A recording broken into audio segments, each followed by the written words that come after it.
শাবনূর এবং মৌসুমীর জীবনী নিয়ে আজকে আমি আপনাদের সাথে আলোচনা করব। শাবনূরের পুরো নাম কাজী শারমিন নাহিদ নূপুর। শাবনূরের বয়স ৪৫ বছর। শাবনূরের জন্মস্থান যশোর। শাবনূরের স্বামী বর্তমানে শাবনূর ডিভোর্সি। শাবনূরের প্রথম সিনেমা চাঁদনি রাত ১৯৯৩ সালে। শাবনূরের মোট সম্পত্তি প্রায় ৬০ কোটি টাকার উপরে।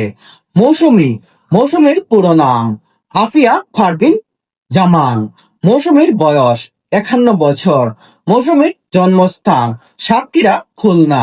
মৌসুমীর স্বামী উমর সানি। মৌসুমীর প্রথম ছবি কিয়ামত থেকে কিয়ামত ১৯৯৩ সালে।